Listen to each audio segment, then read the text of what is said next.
Hollywood industry में कुछ कलाकार ऐसे हैं जिनकी सिर्फ मौजूदगी ही किसी फिल्म को देखने लायक बना देती है। ऐसा ही एक नाम है रॉबर्ट डाउनी जूनियर, जिन्हें सिर्फ एक एक्टर कहना शायद उनके टैलेंट को कम आंकना होगा। एक चाइल्ड आर्टिस्ट के तौर पर शुरुआत करने से लेकर ड्रग्स की लत और कानूनी मुश्किलों में फंसने तक, और फिर एक फीनिक्स की तरह राख से उठकर दुनिया पर छा जाने तक उनकी जिंदगी किसी फिल्मी कहानी से कम नहीं है। वो अपनी वर्सटाइल एक्टिंग और हाजिर जवाबी के लिए जाने जाते हैं, चाहे वो एक सनकी जासूस हो, एक सुपर हीरो हो या एक गंभीर बायोपिक का किरदार। रॉबर्ट डाउनी जूनियर हमेशा दर्शकों को हैरान करते हैं। आज हम उनकी ऐसी ही 10 बेहतरीन फिल्मों के बारे में बात करेंगे जिन्होंने उनके शानदार करियर को परिभाषित किया और उन्हें एक ग्लोबल आइकॉन बना दिया। तो चलिए बिना किसी देरी के इस लाजवाब एक्टर की सिनेमाई यात्रा पर निकलते हैं।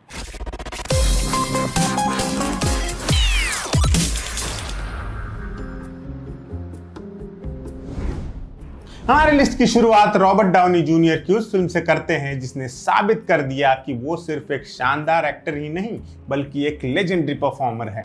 1992 में आई चैपलिन मशहूर एक्टर परफॉर्मर चार्ली चैपलिन के जीवन पर आधारित एक बायोपिक थी। ये फिल्म चार्ली चैपलिन के शुरुआती दिनों से लेकर उनके हॉलीवुड में स्टारडम तक के सफर, उनके व्यक्तिगत जीवन के उतार चढ़ाव और उनकी राजनीतिक उथल पुथल को दिखाती है। इस फिल्म में रॉबर्ट डाउनी जूनियर ने चार्ली चैपलिन का किरदार इतनी बारीकी और सच्चाई से निभाया था कि दर्शक दंग रह गए थे। उन्होंने चैपलिन की चाल, हाव भाव और उनकी अनोखी कॉमेडी को हूबहू कॉपी किया। वो चैपलिन के हर पहलू में पूरी तरह से ढल गए। इस रोल के लिए उन्हें बेस्ट एक्टर का ऑस्कर नॉमिनेशन मिला था और जब उन्हें ऑस्कर नहीं मिला तो पूरी दुनिया के सिने प्रेमियों में आक्रोश फैल गया था। ये वो फिल्म थी जिसने बताया कि इस एक्टर में कितनी गहराई है। ज़ोडियाक डेविड फिंचर की वो फिल्म है जो हर मिस्ट्री थ्रिलर फिल्मों के रसिया सिने प्रेमी की लिस्ट में आपको मिल जाएगी। ये साइकोलॉजिकल थ्रिलर फिल्म 1960 और 70 के दशक में सैन फ्रांसिस्को में सक्रिय ज़ोडियाक किलर के अनसुलझे मामलों पर आधारित है। ये फिल्म किलर को पकड़ने की कोशिश कर रहे जासूसों, पत्रकारों और कार्टूनिस्टों की जुनून भरी खोज को दिखाती है। इस फिल्म में रॉबर्ट डाउनी जूनियर ने पॉल एवरी नाम के एक क्राइम रिपोर्टर का रोल निभाया था। पॉल एवरी वो पत्रकार था जो ज़ोडियाक किलर के भेजे गए कोड और पत्रों को सबसे पहले रिपोर्ट करता है और इस केस में बुरी तरह उलझ जाता है। रॉबर्ट डाउनी जूनियर ने अपने किरदार की जटिलता, उसके जुनून और डर को बेहतरीन तरीके से दिखाया है। ये फिल्म उनकी उस दौर की बेहतरीन परफॉर्मेंसेस में से एक मानी जाती है जब वो अपने करियर में वापसी की राह पर थे। गाय रिची डायरेक्टर शर्लॉक होम्स ने जासूसी के इस आइकॉनिक किरदार को एक नया, एक्शन से भरपूर और स्टाइलिश रूप दिया। यह फिल्म 19वीं सदी के लंदन में सेट है, जहां शर्लॉक होम्स और उनके वफादार साथी डॉक्टर वॉटसन एक रहस्यमय अपराधी को पकड़ने की कोशिश करते हैं जो ब्लैक मैजिक और अजीबोगरीब अनुष्ठानों में लिप्त है। रॉबर्ट डाउनी जूनियर ने इसमें शर्लॉक होम्स का लीड रोल निभाया और इस किरदार को अपने अनोखे स्टाइल और स्वैग से जिंदा कर दिया। उनका निभाया होम्स थोड़ा सनकी, हाजिर जवाब और एक्शन ओरिएंटेड है, जो ट्रेडिशनल जासूस की इमेज से अलग है। उनकी कॉमिक टाइमिंग और इंटेलिजेंस से भरी डायलॉग डिलीवरी ने इस किरदार को यादगार बना दिया। शर्लॉक होम्स बॉक्स ऑफिस पर एक बड़ी हिट साबित हुई, जिसने आरडीजे को एक बार फिर से मेन स्ट्रीम कमर्शियल सिनेमा में स्थापित किया। बाद में इसका Sherlock Holmes a game of shadows नाम से सीक्वल भी बना।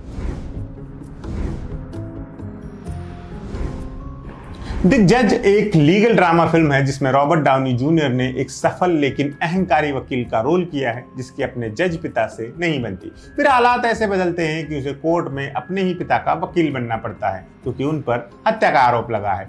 रॉबर्ट डाउनी जूनियर ने इस किरदार में अपनी संवेदनशीलता और अपने पिता के साथ के संघर्ष को बेहतरीन तरीके से पेश किया। रॉबर्ट डुवैल के साथ उनकी केमिस्ट्री और भावनात्मक सीन फिल्म की सबसे बड़ी ताकत थे। ये फिल्म बताती है कि वो सिर्फ एक्शन या कॉमेडी ही नहीं बल्कि एक गहरे ड्रामा में भी कितना कमाल कर सकते हैं। किस किस बैंग बैंग एक neo noir black comedy action thriller है जिसे शेन ब्लैक ने लिखा और डायरेक्ट किया है। ये फिल्म एक छोटे मोटे चोर की कहानी बताती है जिसे अनजाने में एक जासूसी एजेंसी में ऑडिशन देने का मौका मिलता है और फिर वो एक जासूस के साथ मिलकर एक मर्डर मिस्ट्री को सुलझाने में लग जाता है। आरडीजे ने इसमें हैरी लॉकहार्ट नाम के एक चोर का किरदार निभाया जो एक एक्टर बनने की कोशिश कर रहा है। इस फिल्म को उनकी कमबैक फिल्म के तौर पर देखा जाता है क्योंकि ये उन्हें निजी जिंदगी के मुश्किलों के बाद फिर से लाइमलाइट में ले आई थी। Tropic Thunder Ben Stiller director एक सटायरिकल एक्शन कॉमेडी फिल्म है जो हॉलीवुड और वॉर फिल्मों के क्लीशे पर व्यंग करती है।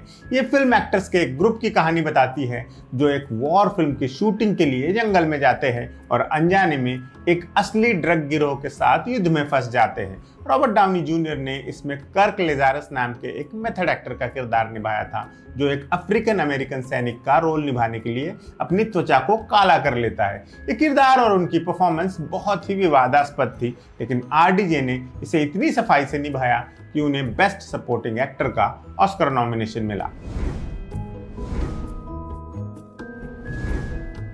रॉबर्ट डाउनी जूनियर की फिल्मों पर बात हो और आयरन मैन का जिक्र न हो, ऐसा कैसे हो सकता है। आयरन मैन ने न सिर्फ रॉबर्ट डाउनी जूनियर के करियर को फिर से परिभाषित किया बल्कि मार्वल सिनेमैटिक यूनिवर्स की नींव भी रखी। जॉन फेवरिव डायरेक्टेड ये फिल्म टोनी स्टार्क नाम के एक अहंकारी जीनियस अरबपति और हथियार निर्माता की कहानी है जो अपहरण होने के बाद एक युद्ध सूट बनाता है और आयरन मैन बनकर दुनिया को बचाने का फैसला करता है। इस फिल्म ने दुनिया को टोनी स्टार्क दिया और इस किरदार को आरडीजे ने इतने शानदार ढंग से निभाया जैसे वो इस रोल के लिए ही बने थे।